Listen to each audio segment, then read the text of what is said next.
elderly, the poor, and the needy.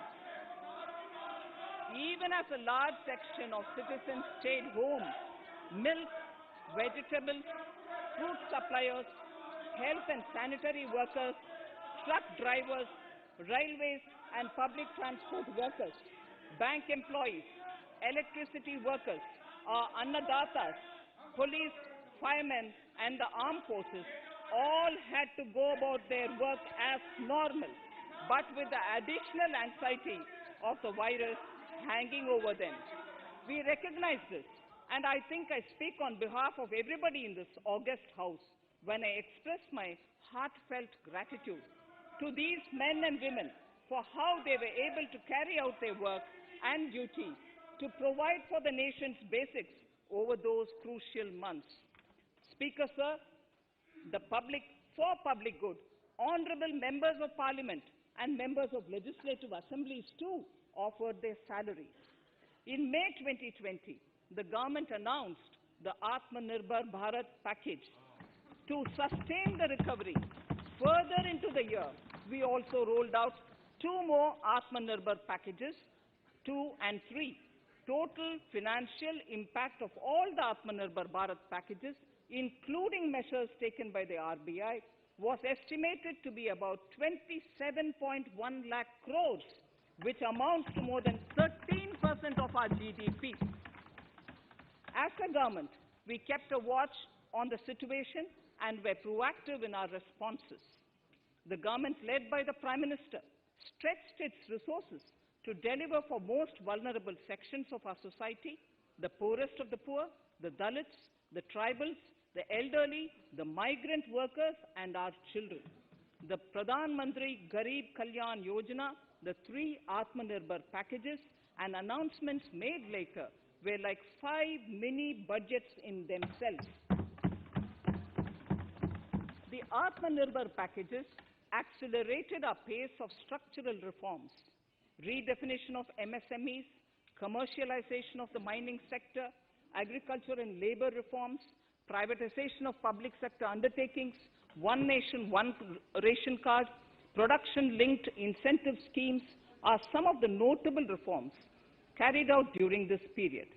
Faceless income tax assessment, DBT, and financial inclusion are the others. Today, India has 2 vaccines available and has begun medically safeguarding not only her own citizens against COVID-19, but also those of 100 or more countries. It is added comfort to know that 2 or more vaccines are also expected soon. Honorable Prime Minister launched the vaccination drive by crediting and thanking our scientists. We are ever grateful for the strength and rigor of their efforts. Having said that, we are all reminded time and again that our fight against COVID-19 continues into 2021. Now, just as it happened after the 2 world wars, there are signs that the political, economic, and strategic relations in the post-COVID world are changing. This moment in history is the dawn of a new era, one in which India is well poised to truly be the land of promise and hope. I borrow the words of Rabindranath Tagore. Faith is the bird that feels the light and sings when the dawn is still dark. Faith is the bird that feels the light and sings when the dawn is still dark. In this spirit, I can't help but recall the joy that we as cricket-loving nation felt after the Team India's recent spectacular success in Australia. It has reminded us of all the qualities that we as a people, particularly our youth, epitomize of having abundant promise and the unsuppressed thirst to perform and to succeed.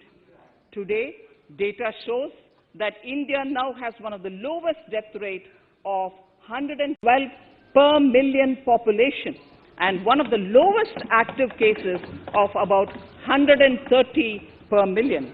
This has laid the foundation to the revival we are seeing now in the economy. This budget will be the first of this new decade. This budget will also be a digital budget, and that has happened with all your support. So far, only 3 times has a budget followed a contraction in the economy. All such contractions earlier were as a result of situations typical to India. This time, the contraction in our economy is due to a global pandemic, just like in several other countries. Having said that, I want to confidently state that our government is fully prepared to support and facilitate the economy's reset. This budget provides every opportunity for our economy to raise and capture the pace that it needs for a sustainable growth. 2021 is the year of many important milestones for our history. I mention a few of these. It is the 75th year of independence, 60 years of Goa's accession to India, 50 years of the 1971 India-Pakistan War. It will be the year of the 8th census of independent India. It will also be India's turn at the BRICS presidency, the year for our Chandrayaan-3 mission, and the Haridwar Mahakumbh.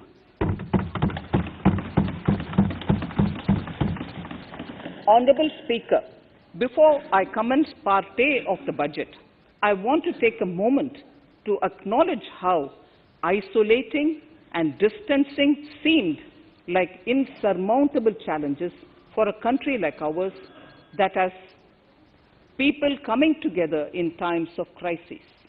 It hurts us in many ways.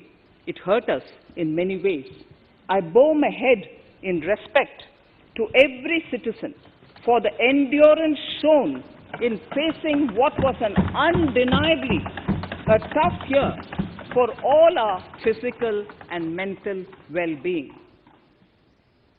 Part A. In Part A, I wish to lay a vision for Atmanirbhar Bharat. Atmanirbhar Bharat or Atmanirbharta is not a new idea. Ancient India was largely self-reliant and equally a business epicenter of the world. Atmanirbhar Bharat is an expression of the 130 crore Indians who have full confidence in their capabilities and skills. We are already part of international groupings such as the G20 and the BRICS, the Coalition for Disaster Resilient Infrastructure, and the International Solar Alliance are realities today due to India's efforts. The proposals in Part A will further strengthen the sankalp of nation first, doubling farmers' income, strong infrastructure, healthy India, good governance, opportunities for youth, education for all, women empowerment, and inclusive development, among others. Additionally, also on the path to fast implementation are the 13 promises we had made in the budget of 2015-16, which were to materialize during the Amrit Mahotsav of 2022 on the 75th year of our independence. They too resonate with the vision of Atmanirbharta.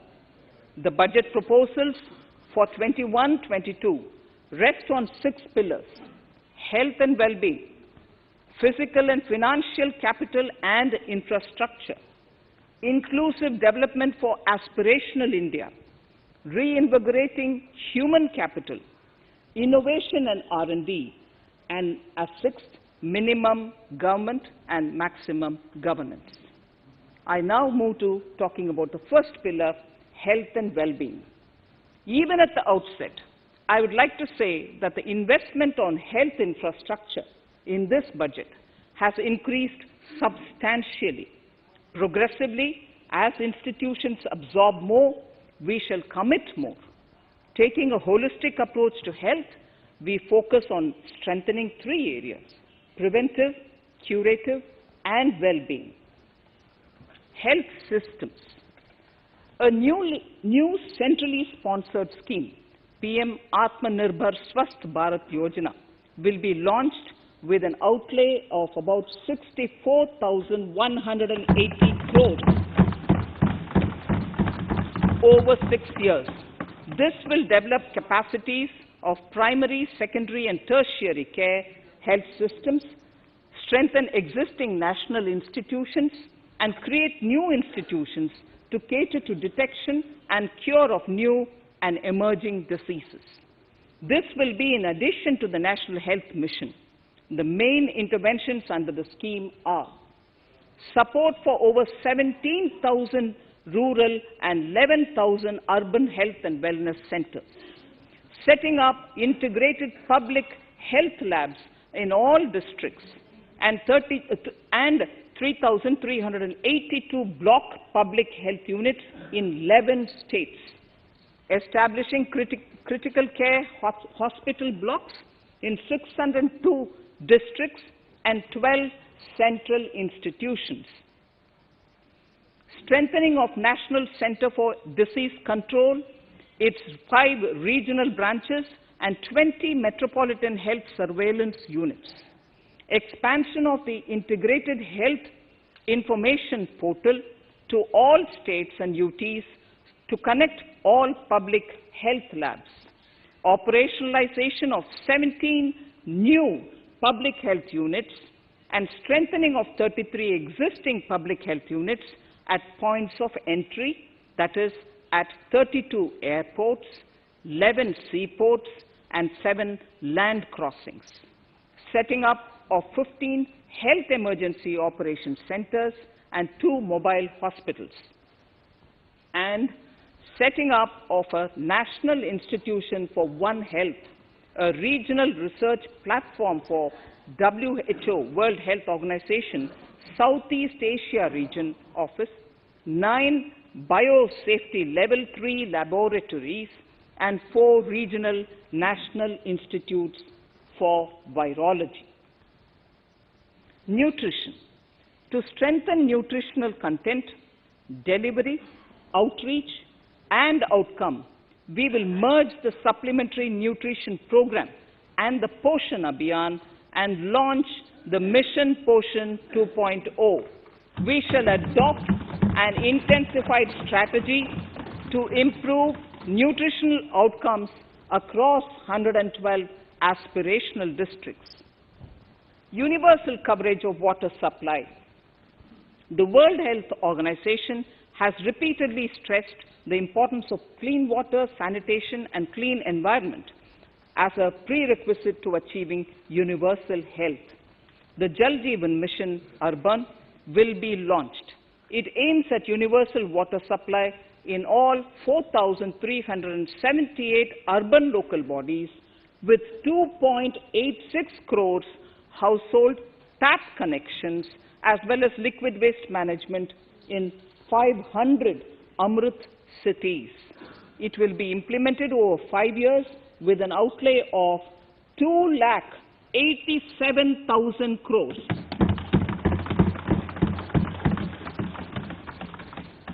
Swachh Bharat and Swasth Bharat. For further Swachhata of urban India, we intend to focus on complete fecal sludge management and wastewater treatment, source segregation of garbage, reduction in single-use plastic, reduction in air pollution by effectively managing waste from construction and demolition activities, and bioremediation of all legacy dump sites. The Urban Swachh Bharat Mission 2.0 will be implemented with a total financial allocation of 1,41,678 crores over a period of 5 years from 2021. Clean air. To tackle the burgeoning problem of air pollution, I propose to provide an amount of 2,217 crores of rupees for 42 urban centers with a million-plus population in this budget. Scrapping policy. We are separately announcing, Honorable Speaker, a voluntary vehicle scrapping policy to phase out old and unfit vehicles. This will help in encouraging fuel-efficient, environment-friendly vehicles, thereby reducing vehicular pollution and oil import bills. Vehicles would undergo fitness tests in automated fitness centers after 20 years in case of personal vehicles and after 15 years in case of commercial vehicles. Details of the scheme will be separately shared by the ministry. Vaccines. The pneumococcal vaccine, a made-in-India product, is presently limited to only 5 states. It will be rolled out across the country. This will avert more than 50,000 child deaths annually. Honorable Speaker, I have provided 35,000 crores of rupees for COVID-19 vaccine in this year 21-22. I am committed to provide further funds if required. So the budget outlay for health and well-being is 2,23,846 crores in this BE 21-22 as against the BE of only 94,452 crores, and it marks an increase of 137%. The details of the same are at Annexure 1 of the speech. Honorable Speaker, I now move to the second pillar, physical and financial capital and infrastructure. Atmanirbhar Bharat production-linked incentive schemes are things which I would like to place an emphasis. For a $5 trillion economy, our manufacturing sector has to grow in double digits on a sustained basis. Our manufacturing companies need to become an integral part of global supply chains, possess core competence and cutting-edge technology. To achieve all of the above, PLI schemes to create manufacturing global champions for an Atmanirbhar Bharat have been announced for 13 sectors. For this, the government has committed nearly 1.97 lakh crores over 5 years starting this financial year. This initiative will help bring scale and size in key sectors, create and nurture global champions, and provide jobs to our youth. Textiles. To enable the textile industry to become globally competitive, attract large investments, and boost employment generation, a scheme of Mega Investment Textiles Park will be launched in addition to the PLI schemes. This will create world-class infrastructure with plug-and-play facilities to create global champions in exports. 7 textile parks will be established over 3 years. Infrastructure. The National Infrastructure Pipeline, which I announced in December 2019, is the first of its kind. Whole of government exercise ever undertaken by Government of India. The NIP was launched with 6,835 projects. The project pipeline has now expanded to 7,400 projects. Around 217 projects worth rupees 1.10 lakh crores under some key infrastructure ministries have been completed. The NIP is a specific target which this government is committed to achieving over the coming years. It will require a major increase in funding from both the government and the financial sector. In this budget, I propose to take concrete steps to do this in 3 ways. Firstly, by creating the institutional structures. Secondly, by a big thrust on monetizing assets. And thirdly, by enhancing the share of capital expenditure in central and state budgets. Infrastructure needs long-term debt financing. A professionally managed development financial institution is necessary to act as a provider, enabler, and catalyst for infrastructure financing. Accordingly, I shall introduce a bill to set up a development financial institution. I have provided a sum of 20,000 crore rupees to capitalize this institution. The ambition is to have a lending portfolio of at least 5 lakh crores for this DFI within 3 years' time. Debt financing of InvITs and REITs by foreign portfolio investors will be enabled by making suitable amendments in the relevant legislations. This will further ease access of finance to InvITs and REITs, thus augmenting funds for infrastructure and real estate sectors. Asset monetization. Monetizing operating public infrastructure. Monetizing operating public infrastructure assets is a very important financing option for new infrastructure construction. A national monetization pipeline of potential brownfield infrastructure assets will be launched. An asset monetization dashboard will also be created for tracking the progress and to provide visibility to investors. Some important measures in the direction of monetization are National Highways Authority of India and the PGCIL each have sponsored one InvIT that will attract international and institutional investors. 5 operational roads with an estimated enterprise value of 5,000 crores of rupees are being transferred to the NHAI InvIT. Similarly, transmission assets of value 7,000 crores will be transferred to the PGCIL InvIT. Railways will monetize dedicated freight corridor assets for operations and maintenance after commissioning. The next lot of airports will be monetized for operations and management concessions.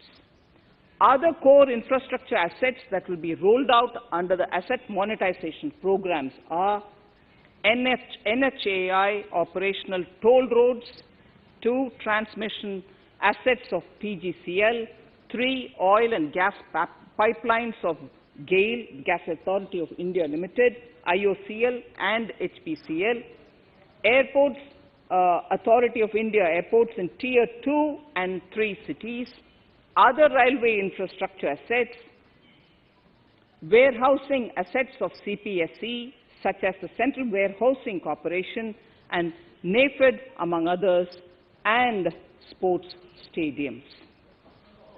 Sharp increase in capital budget. In the BE 2020-21, we had provided for 4.12 lakh crores for capital expenditure. It was our effort that in spite of resource crunch, we should spend more on capital, and we are likely to end this year at around 4.39 lakh crores, which I have provided in the RE of 2020-2021. For 21-22, I propose a sharp increase in capital expenditure and thus have provided 5.54 lakh crores, which is 34.5% more than the BE of 2020-2021. Of this, I have kept a sum of more than 44,000 crores in the budget head of the Department of Economic Affairs to be provided for projects, programs, or departments that show good progress in capital expenditure and are in need of further funds. Over and above this expenditure, we would also be providing more than 2 lakh crores to states and autonomous bodies for their capital expenditure. We will also work out specific mechanisms to nudge states to spend more of their budget on creation of infrastructure.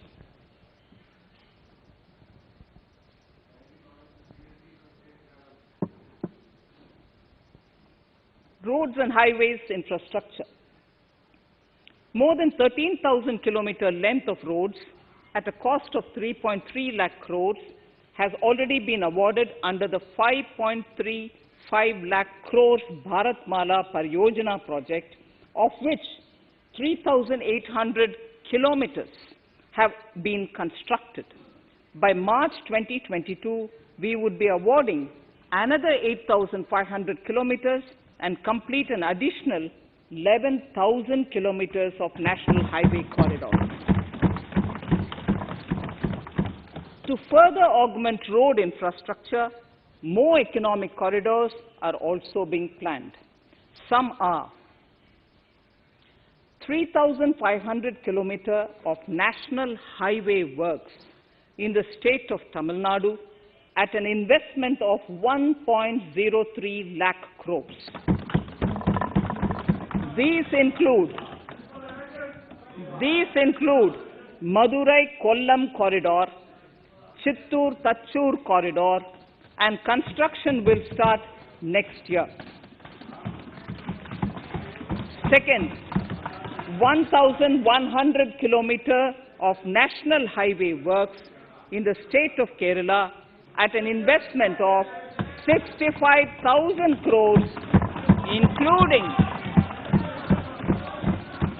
including 600 kilometer section of Mumbai-Kanyakumari corridor in Kerala.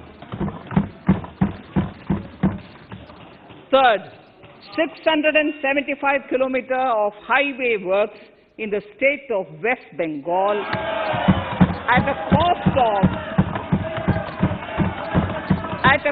of 25,000 crores, including upgradation of existing road Kolkata-Siliguri.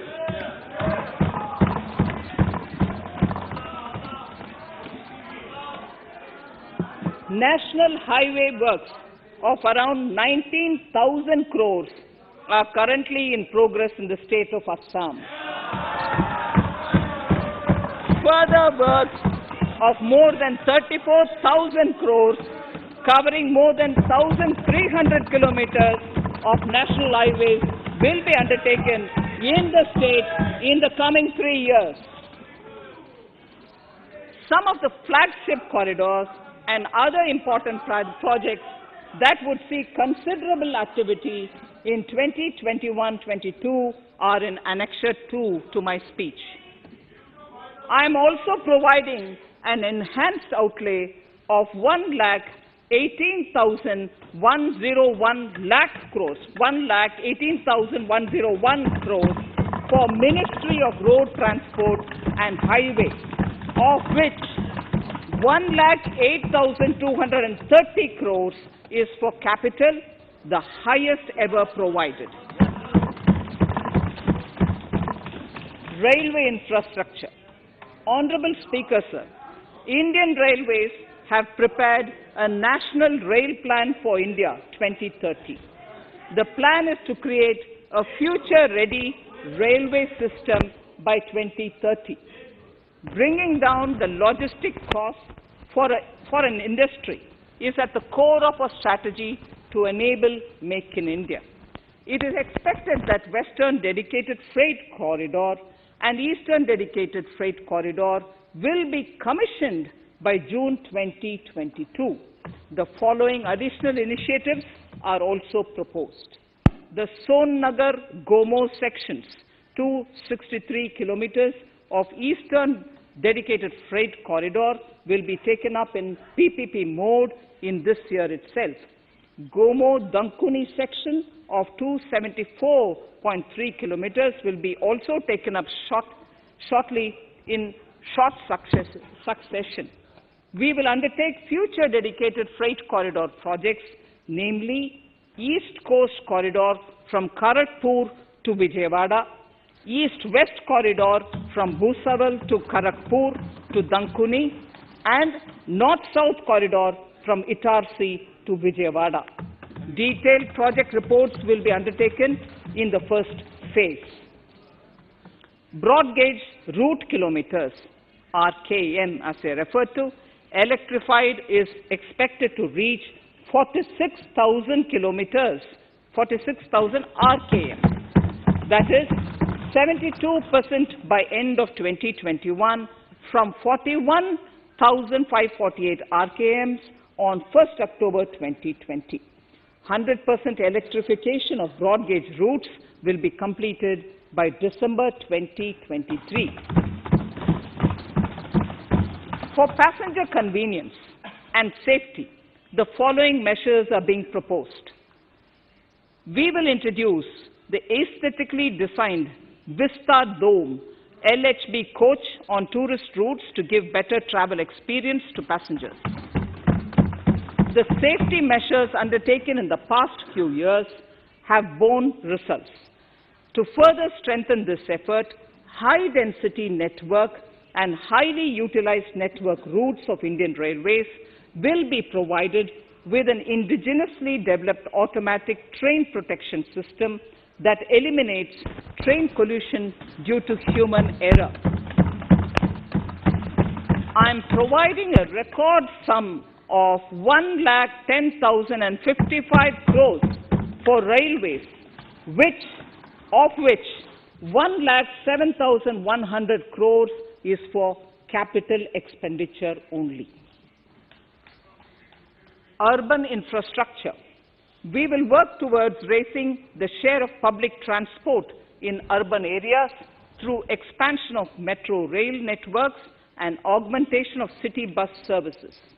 A new scheme will be launched at a cost of 18,000 crores to support augmentation of public bus transport services.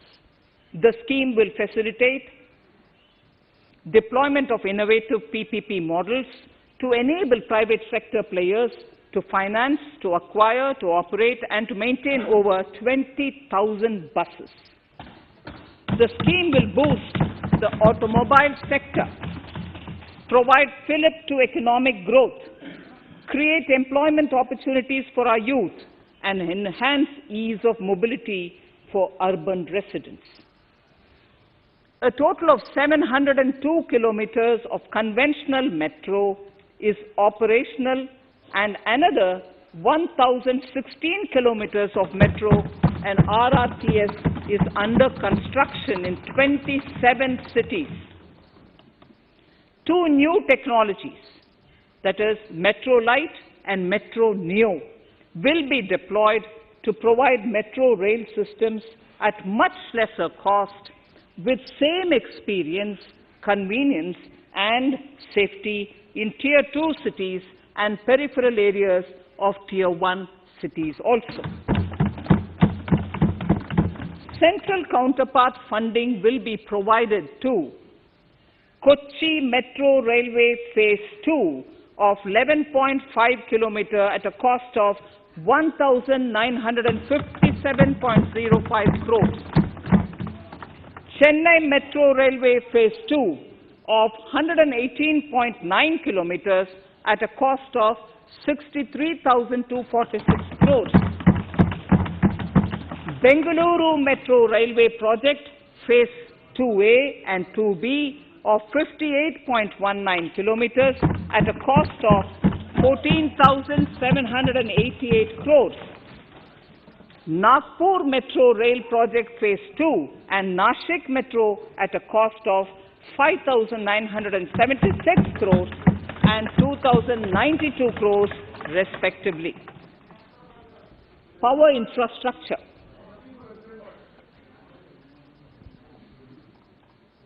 The past 6 years have seen a number of reforms and achievements in power sector.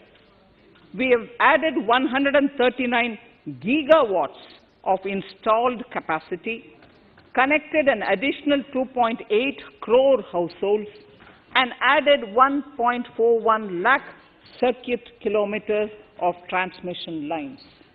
The distribution companies across the country are monopolies, either government or private. There is a need to provide choice to the consumers by promoting competition. A framework will be put in place to give consumers alternatives to choose from among more than one distribution companies. I read that sentence again. A framework will be put in place to give consumers alternatives to choose from among more than one distribution company. The viability of distribution companies is a serious concern.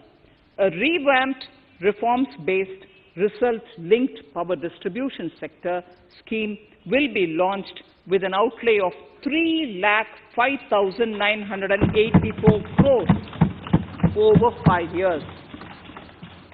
The scheme will provide assistance to DISCOMs for infrastructure creation, including prepaid smart metering, feeder separation, upgradation of systems, etc., tied to financial improvements. Prime Minister, while speaking at the third Reinvestment Conference in November 2020, had announced plans to launch a comprehensive national hydrogen energy mission. It is now proposed to launch a hydrogen energy mission in 2021-22 for generating hydrogen from green power sources. Ports, shipping and waterways. Major ports will be moving from managing their operational services on their own to a model where a private partner will manage it for them. For the purpose, 7 projects worth more than 2,000 crores will be offered by the major ports on private-public partnership mode in FY 21-22. A scheme for promoting flagging of merchant ships in India will be launched by providing subsidy support to Indian shipping companies in global tenders floated by ministries and CPSCs. An amount of 1,624 crores will be provided over 5 years. This initiative will enable greater training and employment opportunities for Indian seafarers, besides enhancing Indian companies' share in global shipping. India has enacted Recycling of Ships Act in 2019 and acceded to the Hong Kong International Convention. Around 90 ship recycling yards at Alang in Gujarat have already achieved HKC-compliant certificates. Efforts will be made to bring more ships to India from Europe and Japan. Recycling capacities of around 4.5 million light displacement ton LDT will be doubled by 2024. This is expected to generate an additional 1.5 lakh jobs for our youth. Petroleum and natural gas. Our government has kept fuel supplies running across the country without interruption during the COVID-19 lockdown period. Taking note of the crucial nature of the sector in people's lives, the following key initiatives are being announced. 1. Ujjwala scheme, which has benefited 8 crore households, will be extended to cover 1 crore more beneficiaries. We will add 100 more districts in next 3 years to the city gas distribution network. A gas pipeline project will be taken up in the Union Territory of Jammu and Kashmir. An independent gas transport system operator will be set up for facilitation and coordination of booking of common carrier capacity in all natural gas pipelines on a non-discriminatory open access basis. Financial capital. I propose to consolidate the provisions of the SEBI Act 1992 Depositories Act 1996, Securities Contracts Regulation Act 1956, and Government Securities Act 2007 into a rationalized single securities markets code. The government would support the development of a world-class fintech hub at the GIFT IFSC.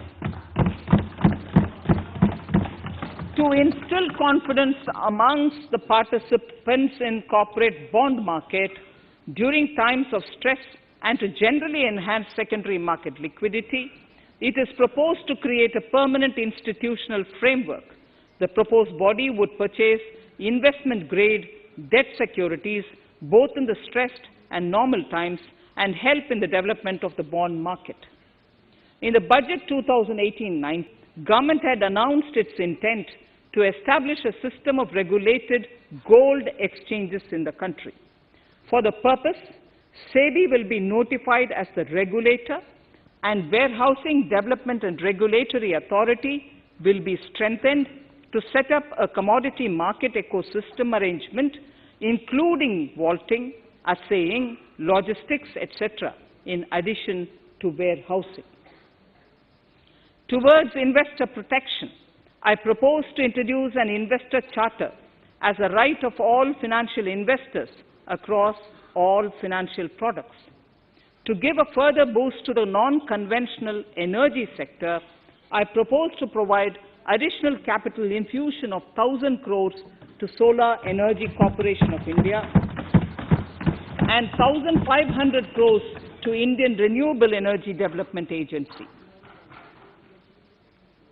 I propose to amend the Insurance Act 1938 to increase the permissible FDI limit from 49% to 74% in insurance companies and allow foreign ownership and control with safeguards.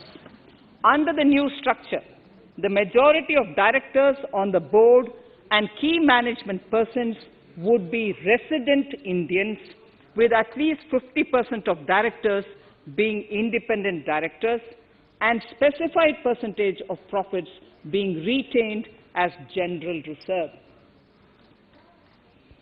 Stressed asset resolution by setting up a new structure. The high level of provisioning by public sector banks of their stressed assets calls for a measure to clean up the bank books. An asset reconstruction company limited, an asset management company would be set up to consolidate and take over the existing stressed debt and then manage and dispose of the assets to alternative investment funds and other potential investors for eventual value realization. Recapitalization of PSB. To further consolidate the financial capital capacity of PSBs, further recapitalization of 20,000 crores is proposed in 21-22.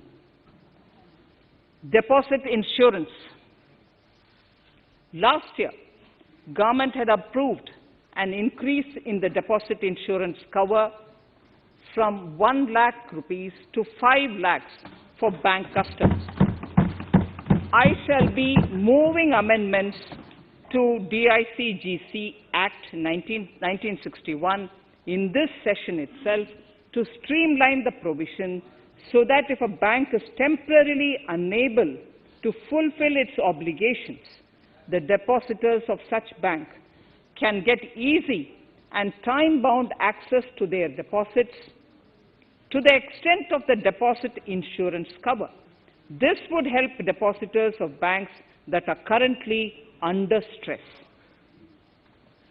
To improve credit discipline, while continuing to protect the interests of small borrowers, for NBFCs with minimum asset size of 100 crores, the minimum loan size eligible for debt recovery under the Securitization and Reconstruction of Financial Assets and Enforcement of Security Interests, SARFAESI Act 2002, it is proposed to be reduced from the existing level of 50 lakhs to 20 lakhs.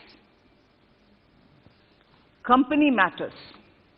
The decriminalization of the procedural and technical compoundable offences under Companies Act 2013 is now complete. I now propose to take up decriminalization of the Limited Liability Partnerships Act 2008. Honourable Speaker, I propose to revise the definition under the Companies Act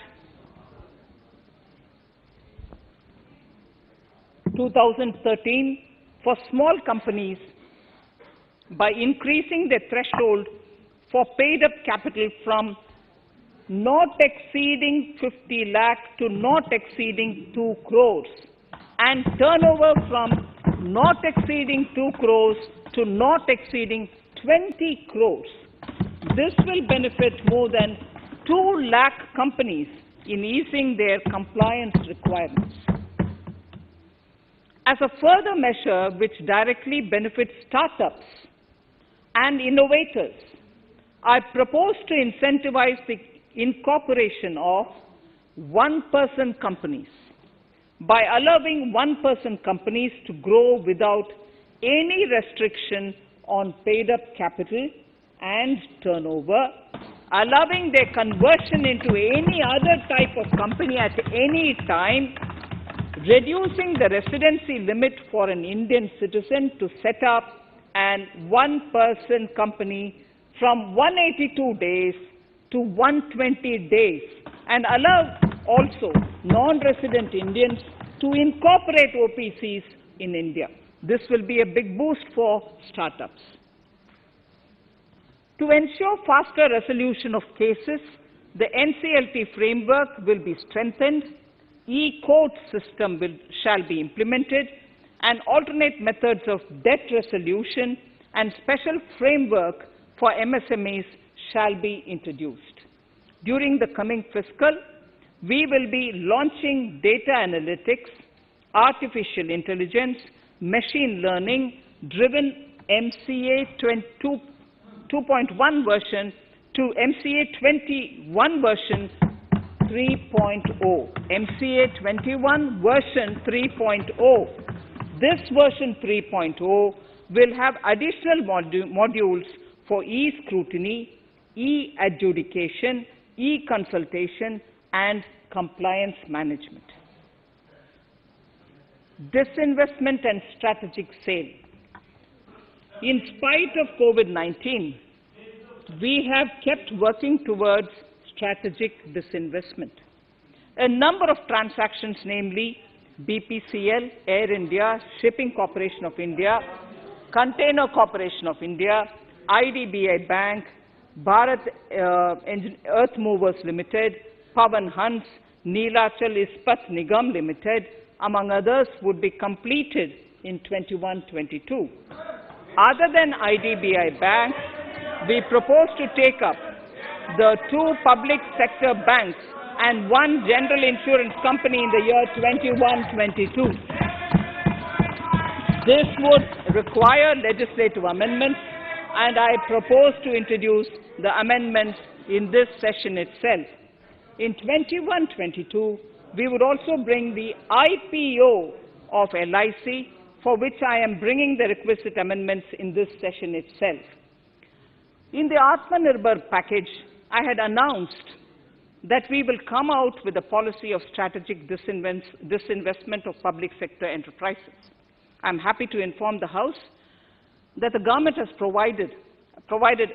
the government has approved the said policy. The policy provides a clear roadmap for disinvestment in all non-strategic and strategic sectors. We have kept 4 areas that are strategic, where bare minimum CPSEs will be maintained and rest privatized. In the remaining sectors of all CPSEs will be privatized. The main highlights of the policy are mentioned in Annexure 3. To fast forward the disinvestment policy, I'm asking NITI to work out on the next list of centre public sector companies that would be taken up for strategic disinvestment. To similarly incentivize states to take to disinvestment of their public sector companies, we will work out an incentive package of central funds to states. Idle assets will not contribute to Atmanirbhar Bharat. The non-core assets largely consist of surplus land with government ministries and departments and public sector enterprises. Monetizing of land can either be by way of direct sale or concession or by similar means. This requires special abilities, and for this purpose, I propose to use a special purpose vehicle in the form of a company that would carry out this activity. In order to ensure timely completion of closure of sick or loss-making CPSEs, we will introduce a revised mechanism that will ensure timely closure of such units. I have estimated 1,75,000 crores as receipts from disinvestment in BE 21-22.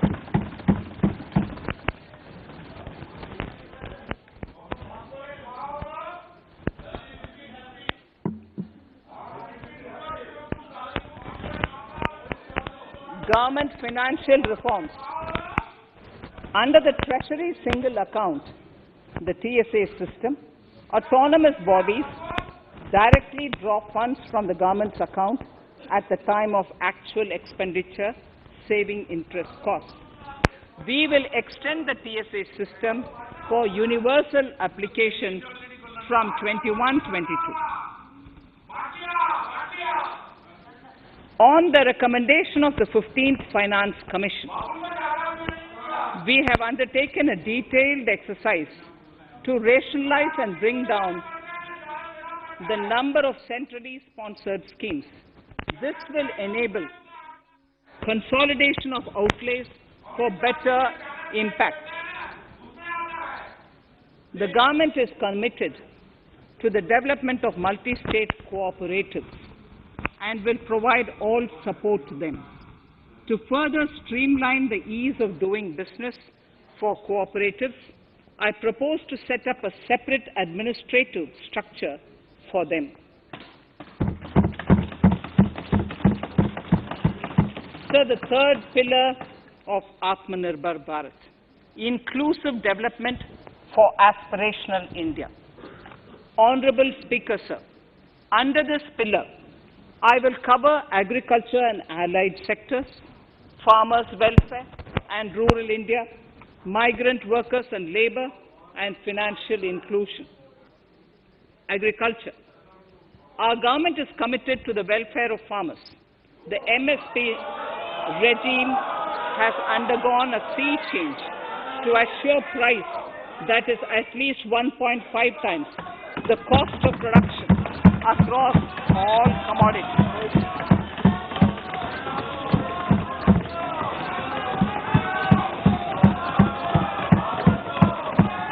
The procurement has also continued to increase at a steady pace. This has resulted in increase in payment to farmers substantially. In case of wheat, a total amount paid to farmers in 2013-14, Honorable Speaker, sir, the data that I give now is important for all honorable members to kindly hear.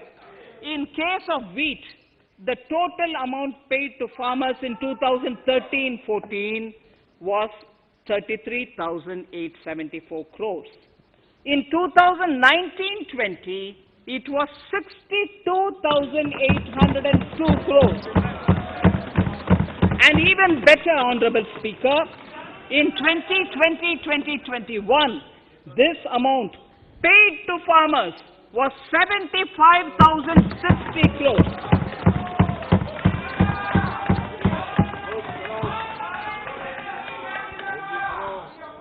Honorable Speaker, again an important fact, the number of wheat growing farmers that were benefited increased in 2020-21 to 43.36 lakhs compared to 35.57 lakhs in 2019-20. That much of an increase within 1 year.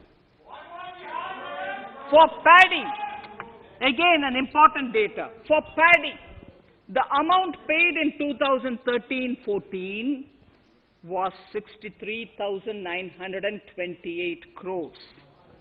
In 2019-20, this increased to 1,41,930 crores. Even better, in 2020-2021, this is further, in 2020-21, this is further estimated, and I'm saying this is further estimated because the procurement is ongoing, and therefore I can't give you the final figure. This is further estimated to increase to 1,72,752 crores. The number of farmers benefited increased from 1.24 crores in 2019-20 to 1.54 crores in 2020-21.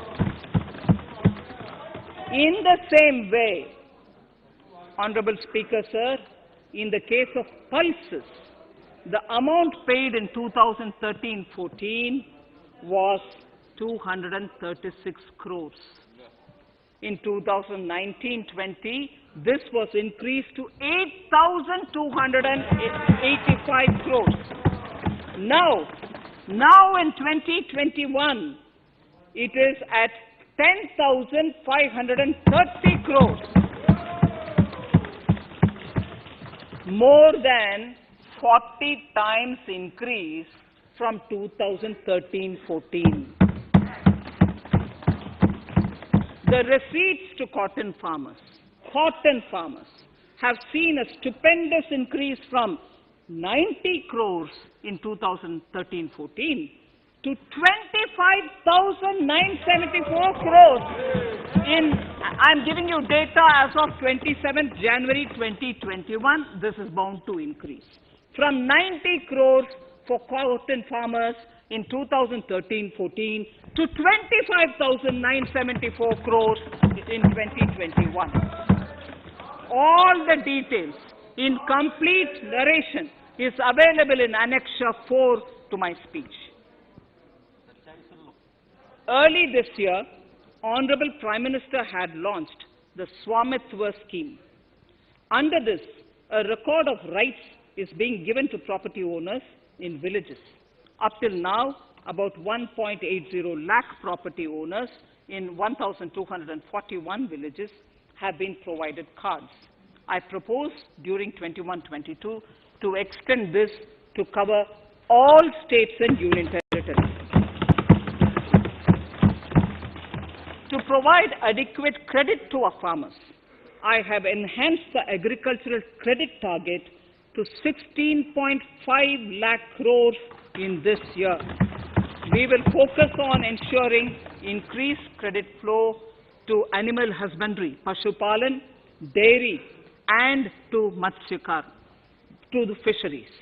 We are enhancing the allocation to the Rural Infrastructure Development Fund from 30,000 crores to 40,000 crores. The Micro Irrigation Fund, with a corpus of 5,000 crores, has been created under NABARD. I propose to double it by augmenting it by another 5,000 crores. To boost value addition in agriculture and allied products and their exports, the scope of Operation Green Scheme, that is presently applicable to only tomatoes, onions, and potatoes, will be enlarged to include 22 perishable crops. Around 1.68 lakh crore farmers, around 1.68 crore farmers are registered, and 1.14 lakh crores of rupees trade value has been carried out through e-NAMs, the National Agricultural Market. Keeping in view the transparency and the competitiveness that e-NAM has brought into the agricultural market, 1,000 more mandis will be integrated with e-NAM. Honorable Speaker, sir, with all this, the Agricultural Infrastructure Fund would be made available to the APMCs for augmenting their infrastructure facilities.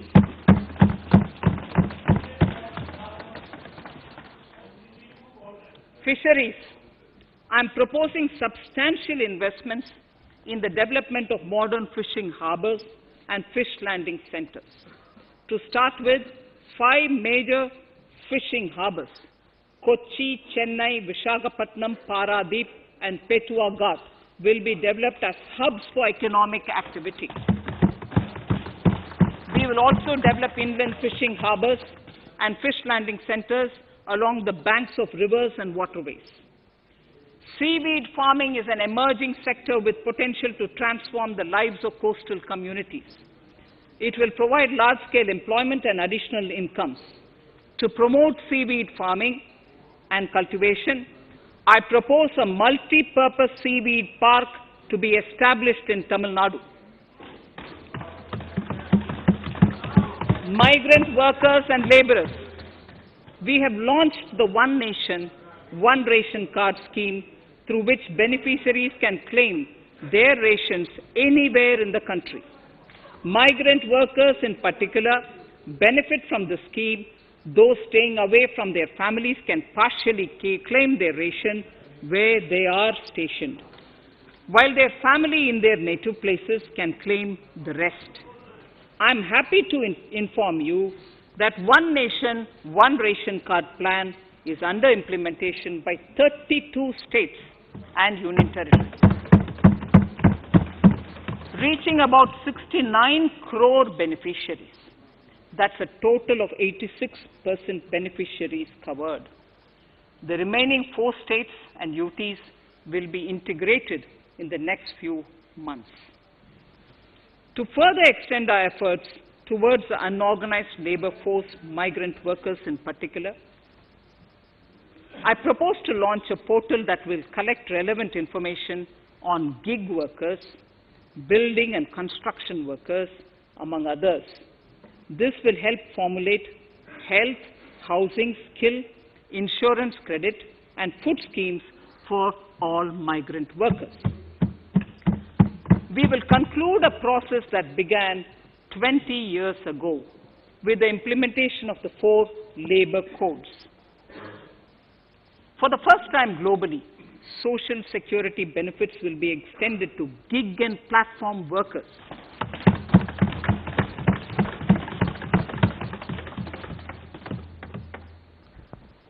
Minimum wages will apply to all categories of workers, and they will all be covered by the Employees State Insurance Corporation. Women will be allowed to work in all categories and also in the night shifts with adequate protection. At the same time, compliance burden on employers will be reduced with a single registration and licensing and online returns. Financial inclusion.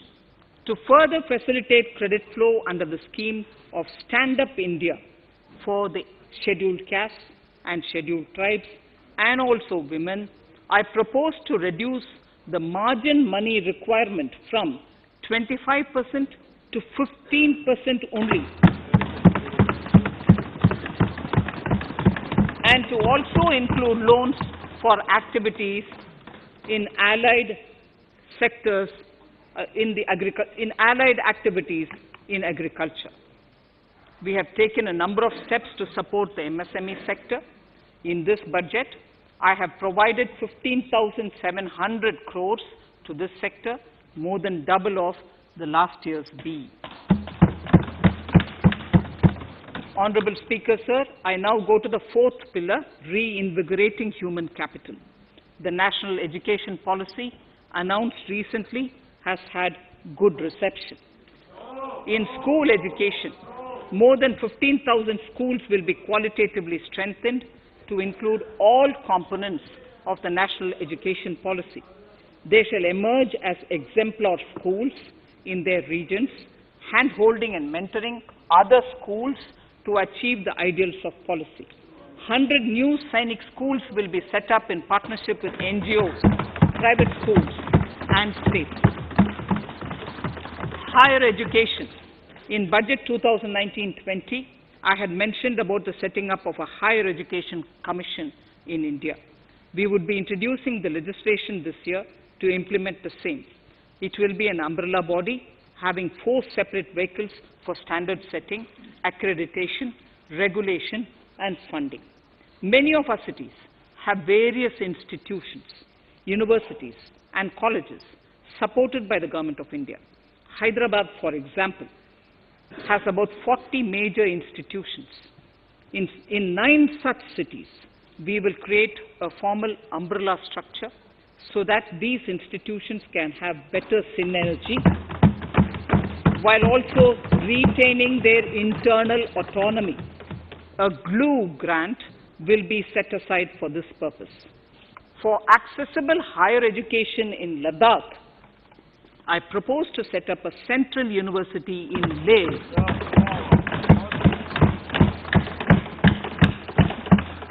The other important projects to be taken up as a part of the NEP are listed in Annexure 5. Scheduled caste and scheduled tribes welfare. We have set ourselves a target of establishing 750 Eklavya model residential schools in our tribal areas. I propose to increase the unit cost of each such school from 20 crores, which is what it is now, to 38 crores, and for hilly and difficult areas to 48 crores. This would help creating robust infrastructure facilities for our tribal students. We have revamped the post-metric scholarship scheme for the welfare of scheduled caste students. I have also enhanced the central assistance in this regard. We are allotting 35,219 crores for 6 years till 25-26 to benefit 4 crores scheduled caste students. Skilling. In 2016, we had launched the National Apprenticeship Promotion Scheme. The government proposes to amend the Apprenticeship Act with a view to further enhancing apprenticeship opportunities for our youth. We will realign the existing scheme of National Apprenticeship Training Scheme for providing post-education apprenticeship, training of graduates and diploma holders in engineering. Over 3,000 crores will be provided for this purpose. An initiative is underway, Honorable Speaker, in partnership with the United Arab Emirates to benchmark skill qualifications, assessment and certification, accompanied by the deployment of certified workforce. We also have a collaborative training, intertraining program between India and Japan to facilitate transfer of Japanese industrial and vocational skills, techniques, and knowledge.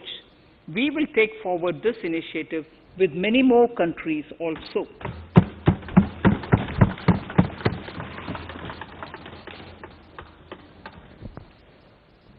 Innovation and R&D. In my budget speech of 2019, I had announced the National Research Foundation. We have now worked out the modalities, and the NRF outlay will be of 50,000 crores over 5 years. It will ensure that the overall research ecosystem in the country is strengthened with focus on identified national priority thrust areas.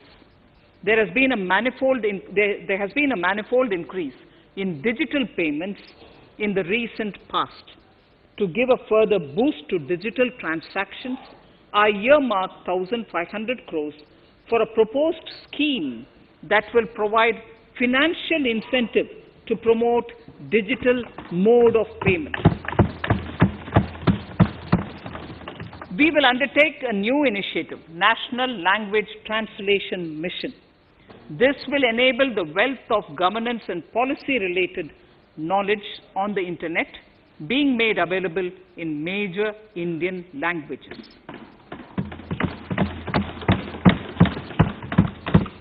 The new Space India Limited, a PSU, under the Department of Space, will execute the PSLV CS-51 launch, carrying the Amazonia satellite from Brazil, along with a few smaller Indian satellites.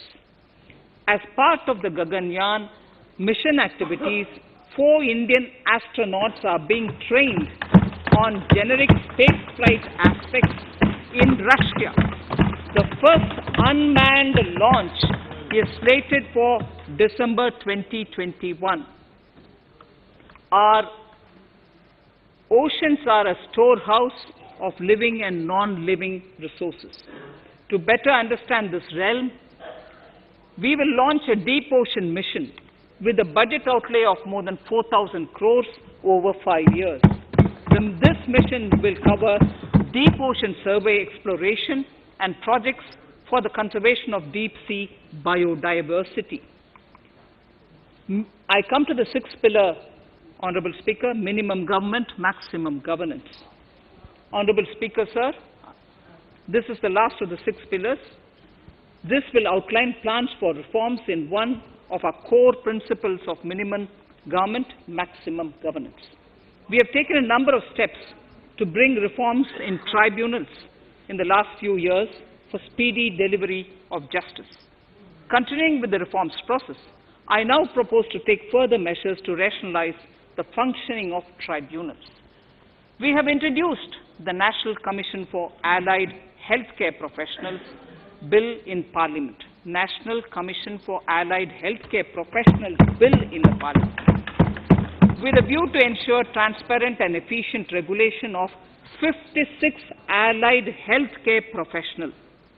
Additionally, to bring about transparency, efficiency, and governance reforms in the nursing profession, the National Nursing and Midwifery Commission Bill will be introduced by the government for passing. To have ease of doing business for those who deal with government or CPSEs and carry out contracts, I propose to set up a conciliation mechanism and mandate its use for quick resolution of contractual disputes. This will instill confidence in private investors and contractors. Honorable Speaker, sir, the forthcoming census could be the first digital census in the history of India.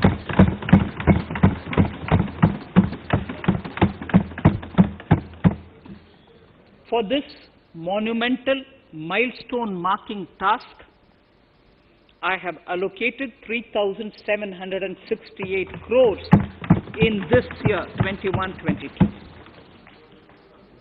Honorable Speaker, Goa is celebrating the Diamond Jubilee year of the state's liberation from Portuguese rule. From the Government of India's side, I propose to grant 300 crores to the Government of Goa for the celebration. I propose to provide 1,000 crores for the welfare of tea workers, especially women and children in Assam and West Bengal. A special scheme will be devised for the same.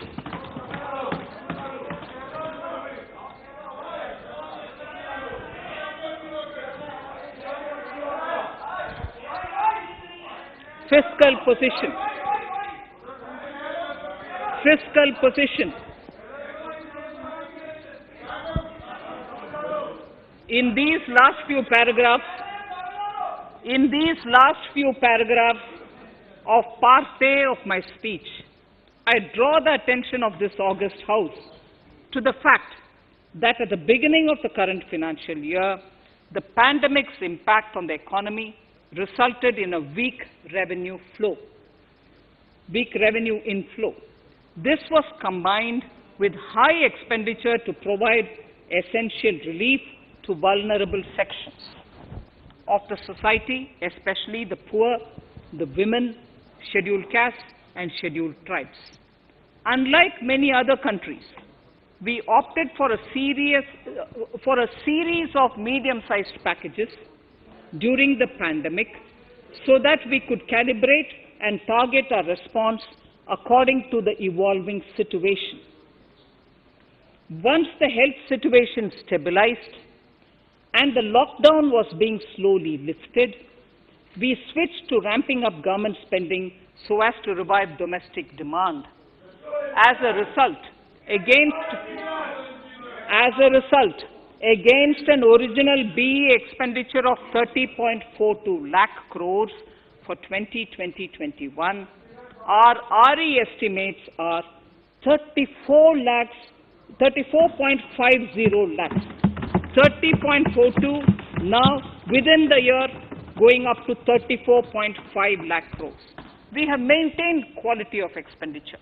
The capital expenditure estimated in the RE is 4.39 lakh crores as against 4.12 lakh crores in the BE stage. So the beginning of the year we had marked only 4.12 lakh, whereas it is 4.39 lakh crores as we end the year.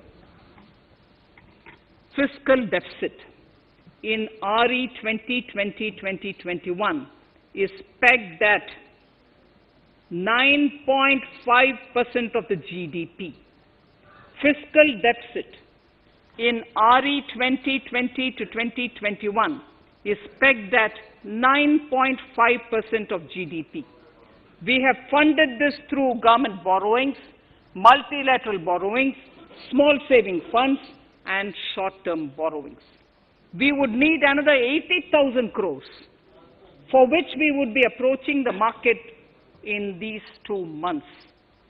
We would be needing another 80,000 crores, for which we would be approaching the markets in these 2 months. To ensure that the economy is given the required push, our BE estimates for expenditure in 21-22 are 34.83 lakh crores. This includes 5.54 lakh crores as capital expenditure, an increase of 34.5% over the BE figure of 2020-2021. The fiscal deficit in BE 21-22 is estimated to be 6.8% of the GDP. The gross borrowing from the market for the next year would be around 12 lakh crores. We plan to continue with our path of fiscal consolidation and intend to reach the fiscal deficit level below 4.5% of the GDP by 2025-2026, with a fairly steady decline over the period. We hope to achieve the consolidation by first increasing the buoyancy of tax revenue through improved compliance, and secondly, by increased receipts from monetization of assets, including public sector enterprises and land.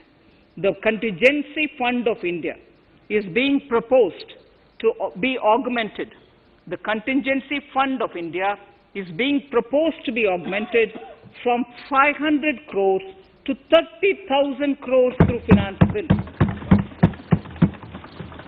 In accordance with the views of the 15th Finance Commission, we are allowing a normal ceiling of net borrowing for the states at 4% of GSDP for the year 21-22.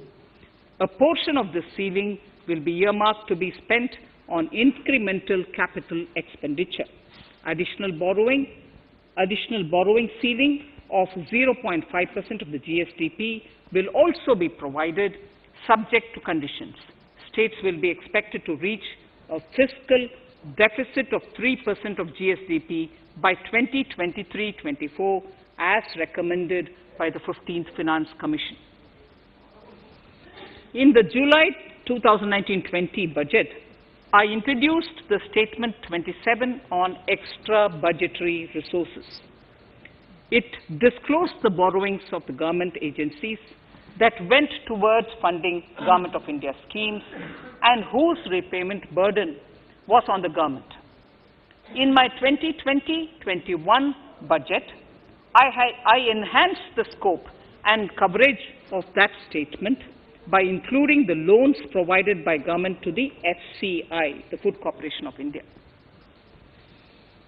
Taking a step further in this direction, I propose to discontinue the NSSF loan to FCI for food subsidy, and accordingly, budget provisions have been made in RE 2020-21 and in the BE 2021-22.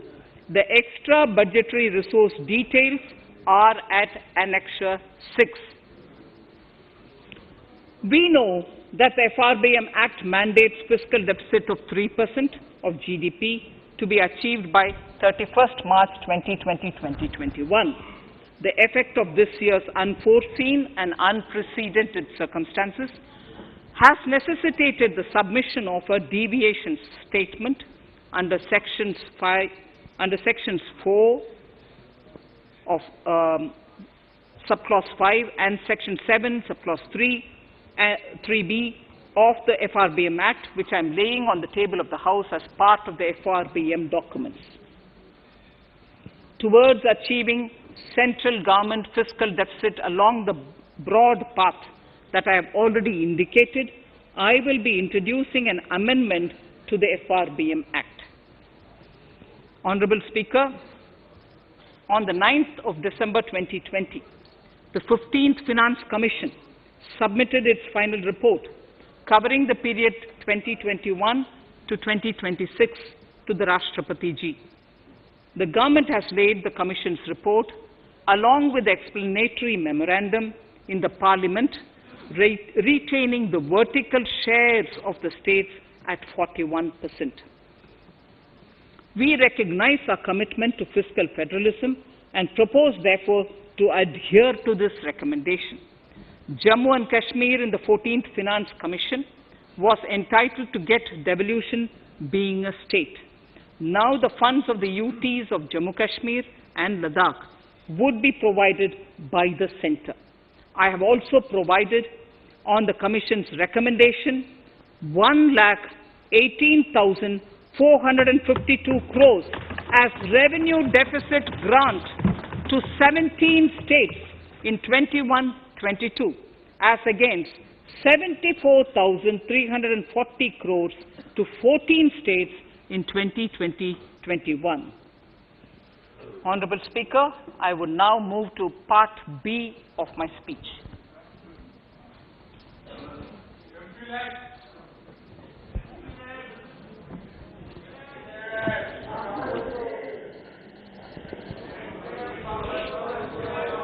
Honorable Speaker, the world is facing a serious challenge of the pandemic and its aftershock. In these trying times, when many economies are struggling to revive, our people and our industry have exhibited remarkable resilience. As I mentioned already, post-pandemic, a new world order seems to be emerging, one in which Asia is poised to occupy a prominent position, and India will have a leading role therein. In this scenario, our tax system has to be transparent, efficient, and should promote investments and employment in our country. At the same time, it should put minimum burden on our taxpayers. I borrow the words of Thiruvalluvar, the saint. Yetralum, Eatalum, Kathalum, Katha Vaguthalum, Nalla Valladarasu. A king or a ruler is the one who creates and acquires wealth, protects and distributes it for common good. Tirukkural. Direct tax proposals. Keeping this in mind, the words of Tirukkural, our government introduced a series of reforms in the direct tax system for the benefit of our taxpayers and the economy. Few months prior to the pandemic, in order to attract investments, we slashed our corporate tax rate to make it among the lowest in the world. The dividend distribution tax too was abolished. The burden of taxation on small taxpayers was eased by increasing rebates. In 2020, the return filers saw a dramatic increase to 6.48 crores from 3.31 crores in 2014. In the direct tax administration, we had recently introduced the faceless assessment and faceless appeal. I now seek to take further steps to simplify the tax administration, ease compliance, and reduce litigation. Relief to senior citizens. I begin my direct tax proposals by offering my pranam to our senior citizens. Many of them, despite having foregone several basic necessities of their own, have strived to build our nation. Now in the 75th year of independence of our country, when we continue our endeavor with renewed vigor, we shall reduce compliance burden on our senior citizens who are 75 years of age and above. For senior citizens who only have pension and interest income, I propose exemption from filing their income tax returns.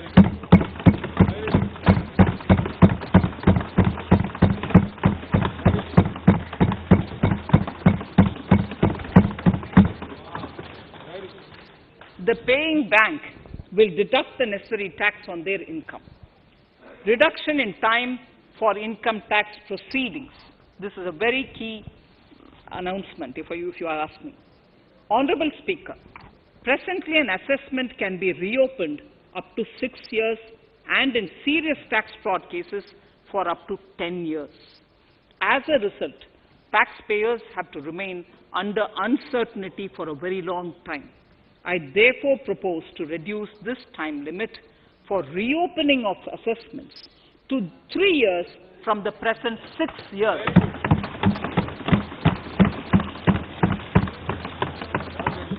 In serious tax evasion cases too, only where there is evidence of concealment of income of 50 lakh or more in a year. In serious tax evasion cases too, only where there is evidence of concealment of income of 50 lakh or more in a year can the assessment be reopened up to 10 years. Even this reopening can be done only after the approval of the Principal Chief Commissioner, the highest level of Income Tax Department. Setting up the Dispute Resolution Committee. Honorable Speaker, it has been the resolve of this government to reduce litigation, which mars the present taxation system. The government came out with the Direct Taxation Vivad Se Vishwas scheme to give taxpayers an opportunity to settle long-pending disputes and be relieved to further strain on their time and resources. The response from taxpayers has been the best ever, as over 110,000 taxpayers have already opted to settle tax disputes of over 85,000 crores under the scheme. To further reduce litigation for small taxpayers, I propose to constitute a dispute resolution committee for them, which will be faceless to ensure efficiency, transparency, and accountability. Anyone with a taxable income up to 50 lakh and disputed income up to 10 lakh shall be eligible to approach the committee. Faceless IT-AT. For ease of compliance and to reduce discretion, we are committed to make the taxation processes faceless. The government has already introduced faceless assessment and appeal this year. The next level of income tax appeal is the Income Tax Appellate Tribunal. I now propose to make this tribunal faceless. We shall establish a national faceless Income Tax Appellate Tribunal Center. All communication between the tribunal and the appellant shall be electronic. Where personal hearing is needed, it shall be done through video conferencing. Relaxations to NRI. When non-resident Indians return to India, they have issues with respect to their accrued incomes in their foreign retirement accounts. This is usually due to mismatch in taxation period. They also face difficulties in getting credit for Indian taxes in foreign jurisdictions. I propose to notify rules for removing their hardship of double taxation. Exemption from audit. Currently, if your turnover exceeds 1 crore, you have to get your accounts audited. In February 2020 budget, I had increased the limit for tax audit to 5 crores for those who carry out 95% of their transactions digitally. To further incentivize digital transactions and to reduce compliance burden, I propose to increase this limit for tax audit for such persons from 5 crores to 10 crores. Relief for dividend. In the previous budget, I had abolished the dividend distribution tax in order to incentivize investment. Dividend was made taxable in the hands of shareholders. Now, in order to provide ease of compliance, I propose to make dividend payment to rate and InvIT exempt from TDS. Further, as the amount of dividend income cannot be estimated correctly by the shareholders for paying advance tax, I propose to provide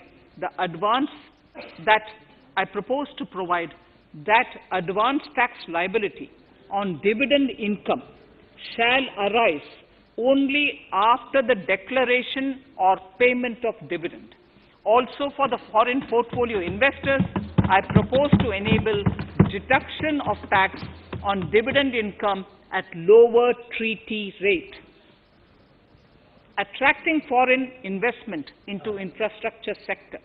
In the last budget, for attracting foreign investment in the infrastructure sector, we had granted 100% tax exemption, subject to certain conditions, to foreign sovereign wealth funds and pension funds on their income from investment in Indian infrastructure.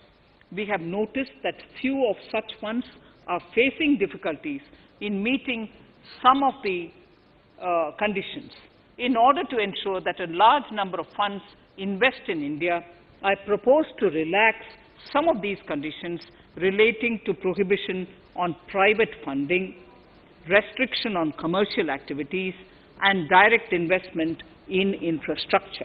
In order to allow funding of infrastructure by issue of zero-coupon bonds, I propose to make notified infrastructure debt funds eligible to raise funds by issuing tax-efficient zero-coupon bonds.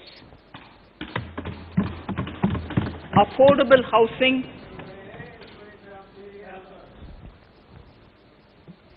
Affordable housing and rental housing. This government sees housing for all and affordable housing as priority areas. In July 2019 budget, I provided an additional deduction of interest amounting to 1.5 lakh for loan taken to purchase an affordable house. I propose to extend the eligibility of this condition by 1 more year to 31st March 2022. The additional deduction of 1.5 lakh shall therefore be available for loans taken up to 31st March 2022 for the purchase of affordable houses. Further, to keep up the supply of affordable houses, I propose that the affordable housing projects can avail a tax holiday for 1 more year till 31st March 2022. These are available now for projects also. We are committed to promote supply of affordable rental housing for migrant workers. For this, I propose to allow tax exemption for notified affordable rental housing projects. Tax incentives to IFSC. As I mentioned in Part A of this speech, the government is committed to making the International Financial Services Center in GIFT City a global financial hub. In addition to the tax incentives already provided, I propose to include, among others, tax holiday for capital gains for aircraft leasing companies, tax exemption for aircraft lease rentals paid to foreign lessors, tax incentive for relocating foreign funds in the IFSC, and to allow tax exemption to the investment division of foreign banks located in the IFSC. Pre-filling of returns.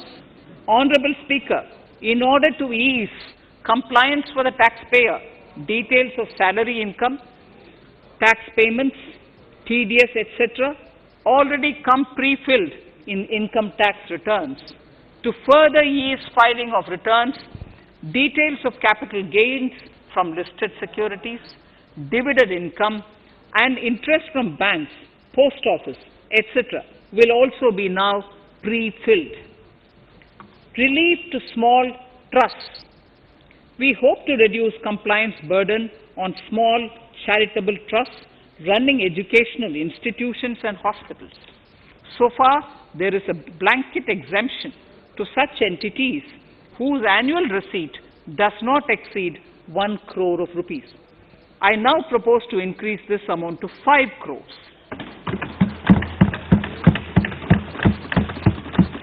Labor welfare. We have noticed that some employers deduct the contribution of employees toward provident funds, superannuation funds, and other social security funds, but do not deposit these contributions within the specified time. For these employees, this means a loss of interest or income. In cases where an employer later becomes financially unviable, non-deposit results in a permanent loss for the employees. In order to ensure that employees' contributions are deposited on time, I reiterate that the late deposit of employees' contribution by the employer will not be allowed as deduction to the employer.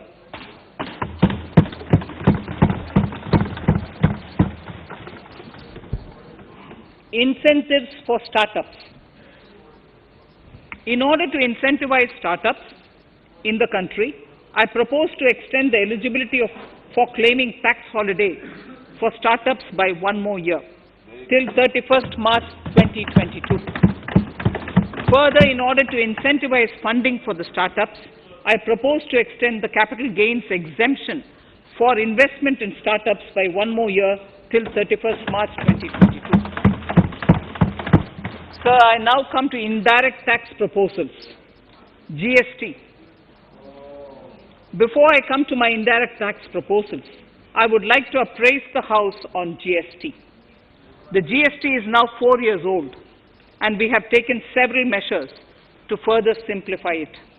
Some of the measures include nil return through SMS, quarterly return and monthly payment for small taxpayers, electronic invoice system, validated input tax statements, pre-filled editable GST return, and staggering of returns filing.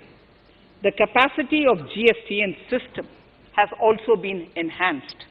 We have also deployed deep analytics and artificial intelligence to identify tax evaders and fake billers and launched special drives against them.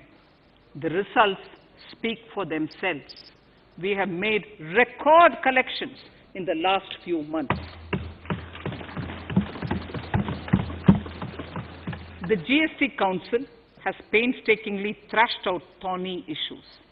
As chairperson to the Council, I want to assure this House that we shall take every possible measure to smoothen the GST further and to remove anomalies such as inverted duty structure.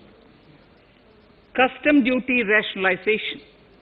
Our custom duty policy should have the twin objective of promoting domestic manufacturing and helping India get on to global value chain and export better. The thrust now has to be on easy access to raw materials and exports of value-added products. Towards this, last year, we started overhauling the customs duty structure, eliminating 80 outdated exemptions.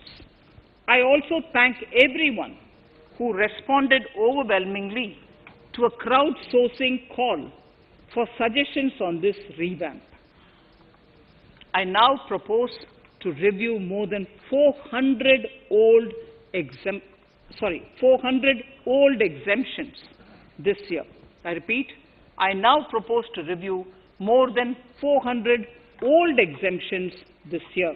We will conduct this through extensive consultations, and from 1st October 2021, we will put in place a revised customs duty structure free of distortions. I also propose that any new customs duty exemptions, therefore, henceforth will have validity up to 31st March, following 2 years from the date of the issue. Electronic and mobile phone industry. Domestic electronic manufacturing has grown rapidly. We are now exporting items like mobiles and chargers. For greater domestic value addition, we are withdrawing a few exemptions on part of chargers and sub-parts of mobiles. Further, some parts of mobiles will move from nil rate to a moderate 2.5%. Iron and steel. MSMEs and other user industries have been severely hit by a recent sharp rise in iron and steel prices. Therefore, we are reducing customs duty uniformly to 7.5% on semis, flats, and long products of non-alloy, alloy, and stainless steels. To provide relief to metal recyclers, mostly MSMEs, I am exempting duty on steel scrap for a period up to 31st March 2022. Further, I am also revoking ADD and CVD on certain steel products. Also, to provide relief to copper recyclers, I am reducing duty on copper scrap from 5% to 2.5%. Textiles. The textile sector generates employment and contributes significantly to the economy. There is a need to rationalize duties on raw material inputs to man-made textiles. We are now bringing nylon chain on par with polyester and other man-made fibers. We are uniformly reducing the BCD rates on caprolactam, nylon chips, nylon fiber, and yarn to 5%. This will help the textile industry, MSMEs, and also overall exports. Chemicals. We have calibrated customs duty rates on chemicals to encourage domestic value addition and to remove inversions. Apart from other items, we are reducing customs duty on naphtha to 2.5% to correct inversion. Gold and silver presently attract a basic customs duty of 12.5%. Since the duty was raised from 10% in July 19, prices of precious metals have risen sharply. To bring it closer to previous levels, we are rationalizing customs duty on gold and silver. Renewable energy. In Part A, we have already acknowledged that solar energy has huge promise for India. To build up domestic capacity, we will notify a phased manufacturing plan for solar cells and solar panels. At present, to encourage domestic production, we are raising duty on solar inverters from 5% to 20% and on solar lanterns from 5% to 15%. Capital equipment and auto parts. There is immense potential in manufacturing heavy capital equipment domestically. We will comprehensively review the rate structure in due course. However, we are revising duty rates on certain items immediately. We propose to withdraw exemptions on tunnel boring machine. It will attract a customs duty of 7.5% and its parts a duty of 2.5%. We are raising customs duty on certain auto parts to 15% to bring them on par with general rate on auto parts. MSME products. We are proposing certain changes to benefit MSMEs. We are increasing duty from 10 to 15% on steel screws and plastic builder wares. On prawn feed, we increase it from 5 to 15%. We are rationalizing exemption on import of duty-free items as an incentive to exporters of garments, leather, and handicraft items. Almost all of these items are made domestically by our MSMEs. We are withdrawing exemption on imports of certain kinds of leathers as they are domestically produced in good quantity and quality, mostly by MSMEs. We are also raising customs duty on finished synthetic gemstones to encourage domestic processing. Agriculture products to benefit farmers. We are raising customs duty on cotton from nil to 10%, on raw silk and silk yarn from 10 to 15%. We are also withdrawing end-use based concession on denatured ethyl alcohol. Currently, rates are being uniformly calibrated to 15% on items like maize, bran, rice bran, oil cake, and animal feed additives. There is an immediate need to improve agricultural infrastructure so that we produce more while also conserving and processing agricultural output efficiently. This will ensure enhanced remuneration for our farmers. To earmark resources for this purpose, I propose an agricultural infrastructure and development cess on a small number of items. However, while applying this cess, we have taken care not to put additional burden on consumers on most items. Rationalization of procedures and easing of compliance. For their judicious application, we propose certain changes in the provisioning related to ADD, anti-dumping duty, and CVD, countervailing duty levies. To complete customs investigation, we are prescribing definite timelines. In 2020, we rolled out the Turant Customs Initiative, which brought in faceless, paperless, and contactless customs measures. With effect from September 2020, we have implemented a new procedure for administration of rules of origin. This has helped in putting a check on misuse of FTAs. The specific details of direct and indirect tax changes proposed are listed in the annexure to my speech. Honorable Speaker, sir, with these words, I commend the budget to this august House. Thank you.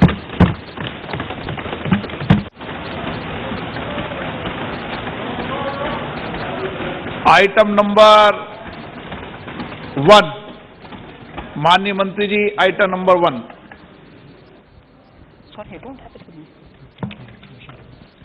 Sir, I wish to place on table the 15th Finance Commission report.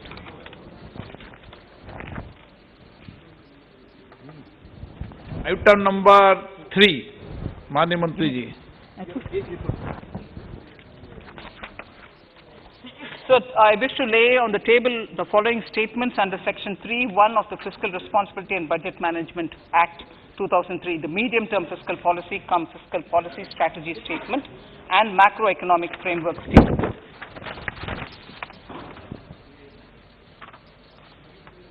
Item number 4.